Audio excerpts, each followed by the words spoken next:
ایمان فاطمہ۔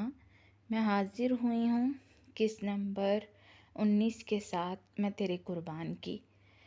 تو ایپیسوڈ کی طرف جانے سے پہلے اگر آپ نے چینل سبسکرائب نہیں کیا تو پلیز چینل سبسکرائب ضرور کیجیے گا اور بیل آئیکن پہ دبا کر ہر آنے والی ویڈیو کو پہلے دیکھیں۔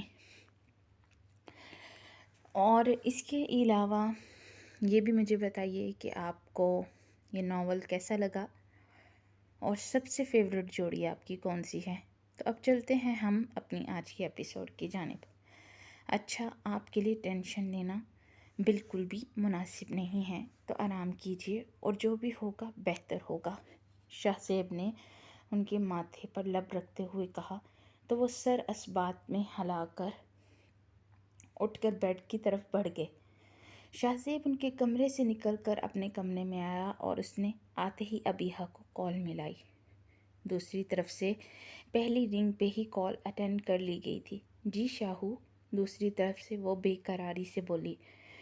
میں تم سے کورٹ میرج کے لیے تیار ہوں، ہم کل ہی کورٹ میرج کریں گے۔ سچ؟ دوسری طرف سے وہ ایکسائٹڈ لہجے میں بولی۔ بالکل سچ، شاہ زیب نے کہا۔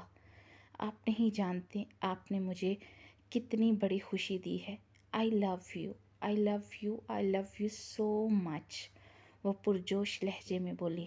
اب تم آرام کرو، کل صبح ہی ہم پھر کورٹ کے باہر ملتے ہیں، شاہ زیب نے کہا۔ اب تو مجھے پوری رات ہی نیند نہیں آنے والی، پوری رات اسی چیز سے سرشار رہوں گی کہ کل فائنلی آپ اور میں ایک دوسرے کے نام ہونے والے ہیں۔ اس کی ایکسائٹمنٹ پہ وہ لب بھینچ کر رہ گیا۔ خدا حافظ ابیحہ، اس نے اپنے اندر سے اٹھتے طوفان کو دباتے ہوئے کہا۔ خدا حافظ میرے شاہو، وہ محبت سے بولی، اور پھر کال ڈسکنیکٹ ہونے کے بعد وہ کتنی دیر اسی طرح گمسن بیٹھا رہا۔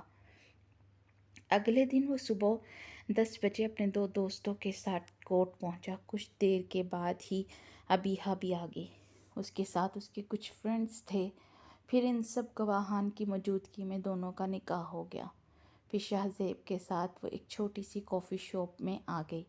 شاہ زیب نے ایک کیبن میں جا کر اس کے لگے پردے برابر کیے اور دونوں آمنے سامنے بیٹھ گئے۔ پھر ابیحہ اٹھ کر بڑے استحقاق سے اس کے ساتھ آ کر بیٹھ کر اس کی کمر اور پیٹ کے گرد باہوں کا حلقہ بناتی اس کے سینے پہ سر رکھ کر آنکھیں موند گئی۔ شاہ زیب کو اس کے وجود سے وحشت محسوس ہو رہی تھی، اس کی بے باکی اس کے دماغ کو تپا رہی تھی۔ تو پلیز تھوڑا ہٹ کے بیٹھو نا، ویٹر آتا ہوگا آرڈر لینے، وہ ہچکچا کر بولا۔ آئی ڈونٹ کیئر، ہم میاں بیوی ہیں شاہو، وہ سر اٹھا کر بولی اور پھر اس کی گردن میں باہیں ڈالتی قریب ہوئی اور اپنے لب اس کے لبوں پہ رکھتی اسے ساکت کر گئی۔ پھر ویٹر کے آنے کے بعد وہ اس سے دور ہوئی تو شاہ زیب نے 2-3 گہرے سانس بھرے۔ اسے ابیحہ کے اس قدر بولڈ ہونے کی خبر تھی، مگر یہ نہیں جانتا تھا کہ اس کے اندر مشرقی لڑکیوں جیسی کوئی ادا نہیں تھی۔ اس کا دل اس سے بیزار سا ہو گیا۔ مرد کو ہمیشہ شرم و حیا کا پیکر لڑکیاں اٹریکٹ کرتی ہیں، اور شرم و حیا سے جب وہ سمٹتی تو مرد کی دل کی دھڑکن میں انتشار پیدا ہو جاتا ہے۔ پھر وہ شام گئے جب لوٹا تو نہ جانے آج دل کیوں بوجھل تھا۔ اس نے بے دلی سے کھانا زہر مار کیا اور سب سے چوروں کی مانند چھپ جانا چاہتا تھا۔ وہ کمرے میں آیا تو بیڈ پہ بیٹھ کر وہ پیچھے کو گرنے سے انداز میں لیٹ گیا۔ اس کی ٹانگیں بیڈ سے نیچے لٹک رہی تھی۔ وہ کتنی دیر گمسم سا چھت کو گھورتا رہا، یہاں تک کہ فون بجنے پہ وہ چونک کر سیدھا ہوا تو ابیحہ کی کال آ رہی تھی۔ اس نے اٹھ کر بیٹھتے ہوئے کال ریسیو کر کے موبائل کان کو لگایا۔ کیسے ہیں میرے شاہو؟ دوسری طرف سے وہ نثار ہو جانے والے انداز میں بولی۔ ٹھیک ہوں، تم بتاؤ؟ میں تو بہت بہت بہت زیادہ ٹھیک۔ کتنے دنوں کی بے سکونی اور بے چینی آج فائنلی ختم ہو گئی۔ اب مجھے کسی چیز کا ڈر اور خوف نہیں، وہ کھنکتے لہجے میں بولی۔ شاید یہ بے سکونی اور بے چینی میری طرف منتقل ہو گئی ہے، وہ افسردہ لہجے میں بولا۔ کیا آپ خوش نہیں ہیں شاہو؟ وہ بے قراری سے بولی۔ اپنے پیرنٹس کی اجازت کے بنا شادی کی ہے میں نے. ان کو مجھ پہ جو مان ہے اس کا اندازہ نہیں آپ کو. جس دن ہماری شادی کی حقیقت کھلے گی تو ان کا سارا مان ٹوٹ جائے گا. وہ اپنے بال مٹھیوں میں جکڑے بولا تو دوسری طرف خاموشی چھا گئی. یہ چیز کا گلٹ مجھے بھی ہے شاہو، مگر میری محبت کھو جانے کا جو ڈر ختم ہوا تو میں اس گلٹ کو فیل نہیں کرنا چاہتی. ہمارے پیرنٹس زیادہ دیر ناراض نہیں رہیں گے. آپ دیکھنا وہ اس نکاح کو ایکسیپٹ کر لیں گے. ابیحہ کے اطمینان پہ اسے رشک سا آیا. ابیحہ والدین مجبور ہو کر قبول کر لیں گے، مگر جو ان کا مان ٹوٹے گا وہ کبھی نہیں جڑے گا. ساری زندگی وہ اپنی کی تربیت کو کوستے رہیں گے. میرے پیرنٹس کا ہمیشہ سے جو بہو لانے کا خواب تھا وہ تمہارے بالکل اپوزٹ تھا، تلخ لہجے میں بولا. شاہو، میں جیسا آپ کہیں گے ویسی بن جاؤں گی. آپ کو پتہ میں اب اپنی فرینڈس کے ساتھ کسی کلب یا پارٹی تک میں نہیں جا رہی. میں نے اپنی آپ کی پسند کے ڈریس پہننے شروع کر دیے ہیں. آپ کی فیملی کی لڑکیوں کی طرح چادر بھی لے لوں گی. آپ دیکھیے جیسی آپ کو بیوی چاہیے ویسی بن جاؤں گی. پلیز آپ افسردہ مت ہوں، میں آپ کو ایسے نہیں دیکھ سکتی. دوسری طرف سے وہ جس بے قراری سے بولی، ایک پل کے لیے شہزیب کو ایک اور گلٹ نے آ گھیرا کہ وہ جب جانے گی کہ اس کے ماں باپ کو نیچا دکھانے کے لیے یہ سب اس نے کیا تو شاید وہ ٹوٹ کر بکھر جائے. مگر یہ خیال ایک پل کے لیے تھا. دوسرے پل یہ سوچ نے ڈنک مارا کہ ایسی لڑکیاں کبھی سچی محبت نہیں کرتی جو اپنے والدین کی عزت و مان کا خیال نہیں رکھتی ہیں. مگر وہ یہ بھول گیا کہ اگر مان ابیحہ افندی نے توڑا تو وہ بھی اس کے ساتھ ویسے ہی مان توڑنے والا ہے. مگر یہ معاشرے کی سوچ ہے. لڑکیوں کے گناہ کو کبھی معاف نہیں کیا جاتا، مگر اس کے برعکس مردوں کے گناہوں کی پردہ پوشی کی جاتی ہے. اگر آپ نے میرا چینل سبسکرائب نہیں کیا تو پلیز میرا چینل سبسکرائب کر دیجیے گا. اگلا سین. 7 دن کے بعد عالیہ اور عمار کا ولیمہ تھا تو یسریٰ افندی نے ان دونوں کے لیے پاکستان کے شمالی علاقہ جات میں ہی 6 دن کا ہنی مون ٹرپ ارینج کیا تھا. مگر اب ایمل کی حالت کے پیش نظر وہ اسے کینسل کرنے ہی والی تھی، مگر اس سے پہلے امیرہ سے بات کی تو اس نے انہیں منع کر دیا.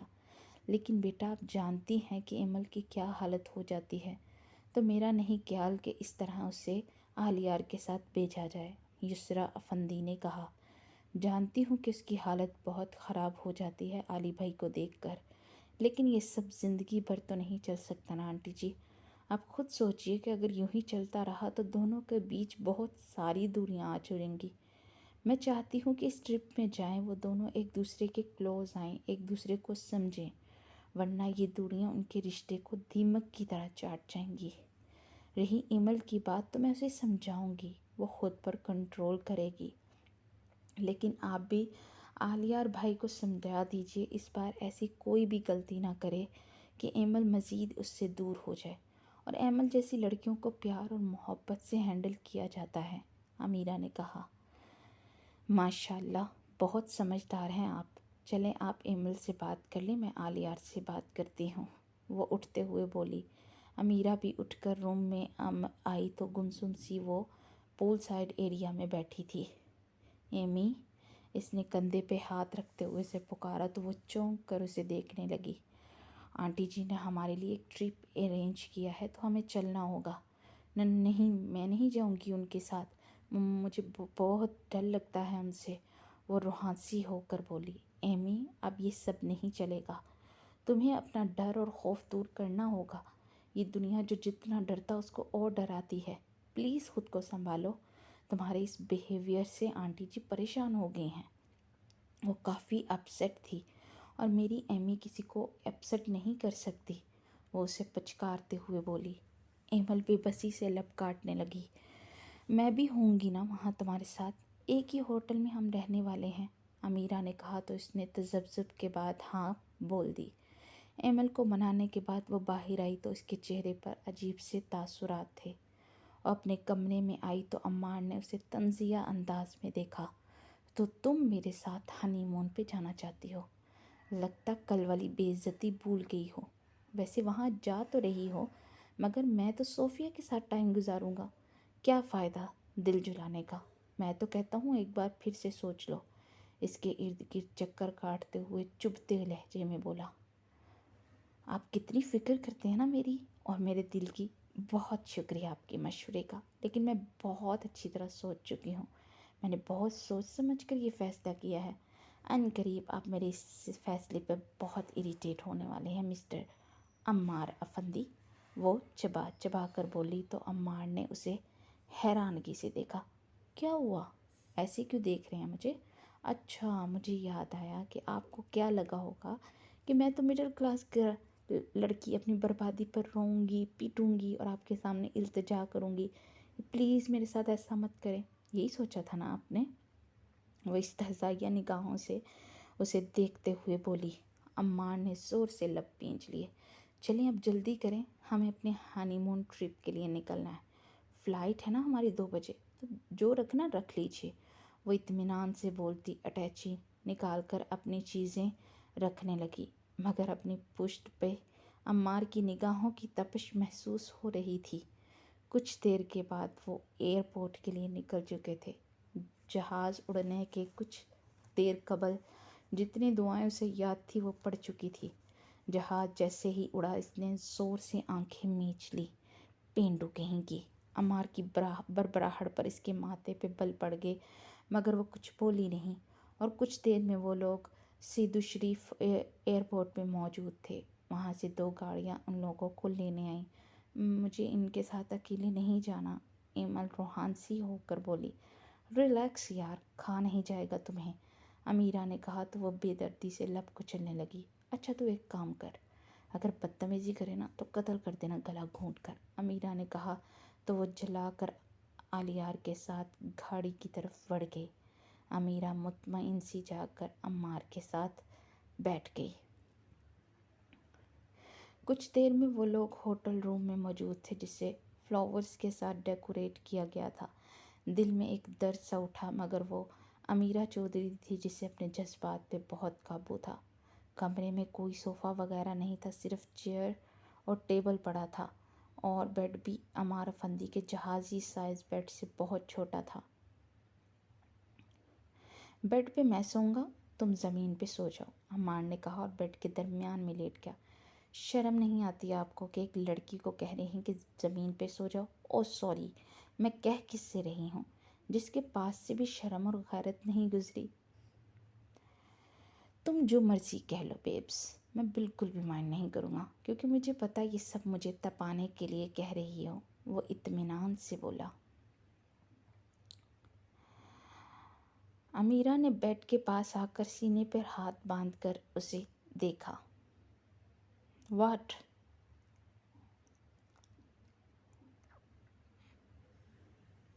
ایک سائڈ پہ لیٹ جاؤ، دوسری پہ میں لیٹ جاؤں گی، وہ اطمینان سے بولی۔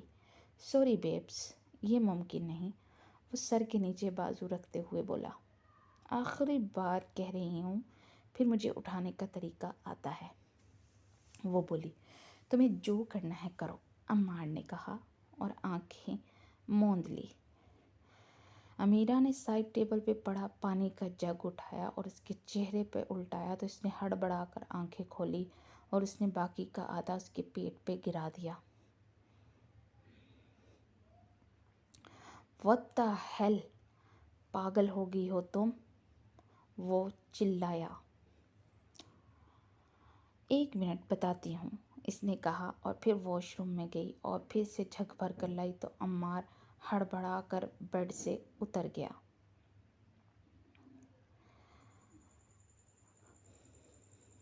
اس نے ایک سائڈ سے شروع کر کے دوسری سائڈ تک بیڈ پہ پانی گرایا اور جگ کو سائڈ پہ رکھ کر سینے پر ہاتھ باندھے اسے استہزائیہ نگاہوں سے دیکھنے لگی۔ تم پاگل ہو کیا؟ اب کہاں سوؤں گا میں؟ وہ چلایا۔ زمین پہ جیسے میں سوؤں گی، وہ اطمینان سے بولی۔ تم نے ٹھیک نہیں کیا۔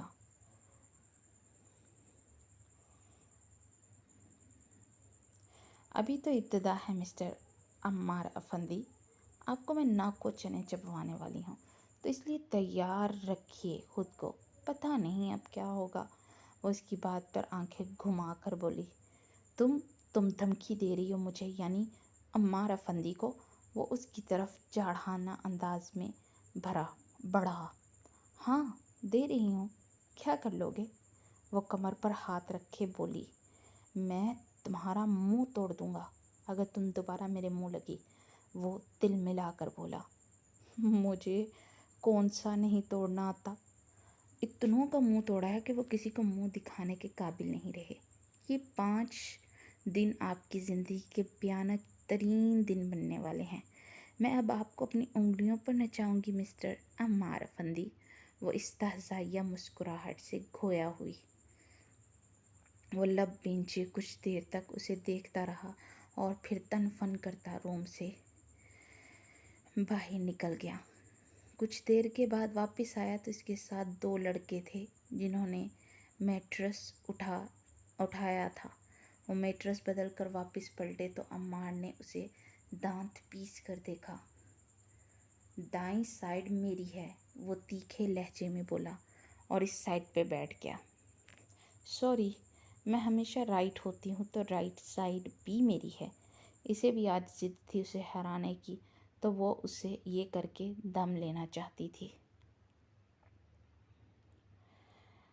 دیکھیے، مجھے اسی سائیڈ پہ نیند آتی ہے تو یہ میری ہے، بس اب کوئی بحث نہیں۔ اگر 1 منٹ میں اٹھ کر آپ دوسری سائیڈ پہ نہ گئے تو یاد رکھیں واش روم میں ابھی بھی پانی موجود ہے۔ کتنی بار میٹرس بدلاؤ گے؟ وہ اطمینان سے بولی تو وہ دانت کچکچاتا اٹھ کر دوسری سائیڈ پہ آ گیا۔ امیرہ فاتح بنی دائیں سائیڈ پر آ کر لیٹ کر کل کا پلان سوچنے لگی۔ اگر آپ نے میرا چینل سبسکرائب نہیں کیا تو پلیز میرا چینل سبسکرائب کر دیجیے گا اور بیل آئیکن پہ دبا کر ہر آنے والی ویڈیو کو سب سے پہلے دیکھیے۔ عالیہ نے جہاز میں بیٹھ کر اسے سیٹ بیلٹ باندھا تو وہ اس کے قریب آنے پر ڈر کر آنکھیں بند کر گئی۔ وہ لب بھینچ کر اس کا سیٹ بیلٹ لگا کر پیچھے ہو گیا۔ ایئرپورٹ سے نکل کر وہ امیرہ کے کان میں منمنا رہی تھی اور وہ جانتا تھا کہ وہ اس سے کیا کہہ رہی ہوگی، یہی کہ وہ عالیہ کے ساتھ نہیں جانا چاہتی۔ وہ لب بھینچ کر ایک سائیڈ پہ کھڑا ہو گیا۔ پھر امیرہ نے اس سے نہ جانے کیا کہا کہ وہ جلا کر اس کے ساتھ چل دی۔ عالیہ نے اس کے لیے دروازہ کھولا تو وہ جھجکتے ہوئے اس میں بیٹھ گئی۔ عالیہ بھی اس کے ساتھ بیٹھا تو وہ کھسک کر اس سے دور ہو گئی۔ وہ محض گہرا سانس بھر کر رہ گیا۔ پھر وہ لوگ ہوٹل پہنچے تو انہیں ان کے روم میں پہنچا دیا گیا۔ کمرہ کشادہ تھا مگر وہاں صرف بیڈ اور اس کے آگے چھوٹا سا دیوان پڑا تھا اور چیئر اور کرسی تھی۔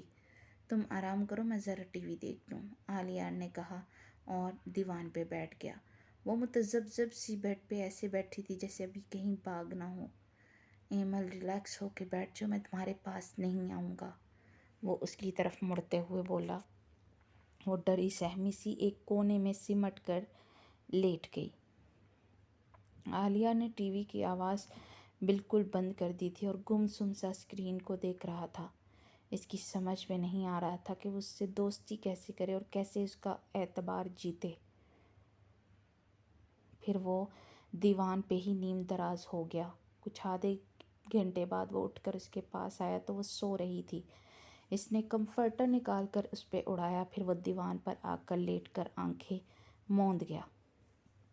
اگر آپ نے میرا چینل سبسکرائب نہیں کیا تو پلیز میرا چینل سبسکرائب کر دیجیے گا۔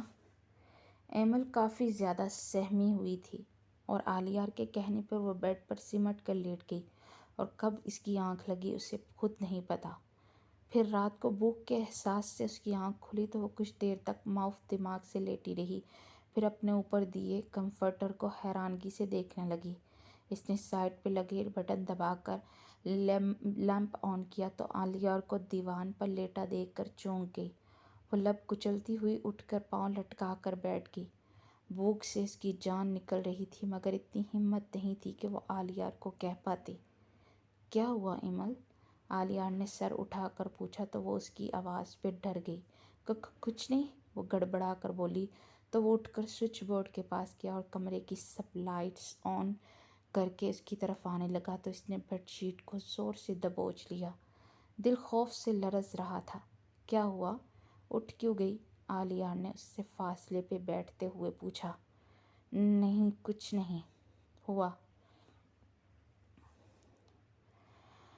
بھوک لگی ہے کیا؟ عالیہ نے پوچھا تو اس نے سر اٹھا کر اسے حیرت سے دیکھا اور دل میں سوچا کہ اس نے اتنا درست اندازہ کیسے لگایا۔